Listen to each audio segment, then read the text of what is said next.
Charles Darwin played a role in that. And he did all this work in natural history. It was amazing. But on the other hand, he wasn't the best, and unfortunately his colleagues were even worse. He wasn't actually that bad, but his colleagues, they took his ideas and ran with it, and it's Like, what were his ideas? That's what he was asking. What were you telling the kids? a big part of his ideas was the idea that humans do change over time. He was like one of the big people who popularized it. Another big part is the reason he was able to do all this research is his money. He did not necessarily grow up poor. He had the money, he had the resources, and that allowed him to do all this travel and documentation. And you'll see like some of this during like the Romantic era. People start really documenting things. Like a lot of rich people with a lifetime on their hands, and they start kind of documenting and doing a lot of poetry, stuff like this. And it's really so that's And he felt like what? he was one of those people that kind of felt like white people were kind of over black people, really everybody else, and that it was the white man's burden to take care of all these species, which isn't necessarily true. It's only a small factor of his work, but it was a big portion of his work. His colleagues, Spencer, among others, they took it and they really ran with it. They kind of began the idea of meritocracy. Right. The idea of like natural selection. So that idea that we're just gonna naturally weed themselves out. It's kind of like what they're trying to hope for. In some weird sense, like everyone's like they're going to try to apply these natural history principles into a more empiricist model.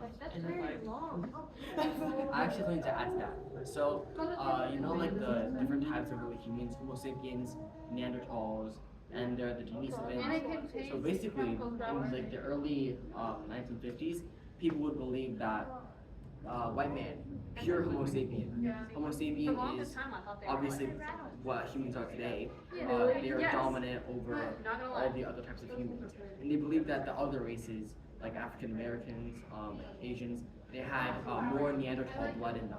But it's actually the opposite. It's actually the opposite. So, because when humans migrated out of Africa, they interbred with the Neanderthals and the Denisovans, and those are actually the ancestors of the Europeans. So the most pure Homo sapiens are the people still in Africa, who they look down upon.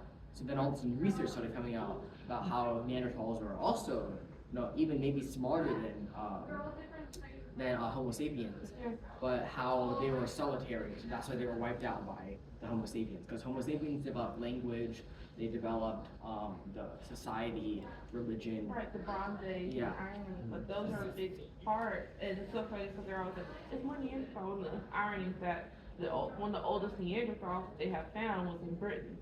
It's like a lot of people, especially a lot of people who are from Europe, they do have Neanderthal DNA. Like 2%. Right, but even just the fact that it's there at all. It's like, it's so, like, it's absolutely insane, like, what people will use to justify things.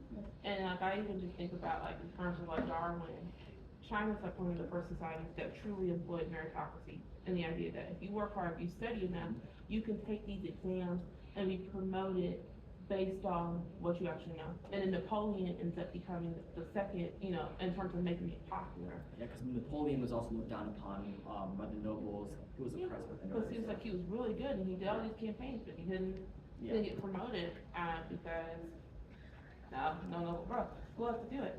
And so oftentimes, especially when you think about Darwin and some of those people when they justify, I feel like this is why this race is first, this is what, but it's like you also have to think about like where are the locality aspect.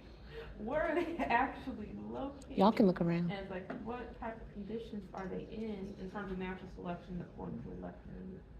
Okay, I'm talking about these skulls now. Huh? They were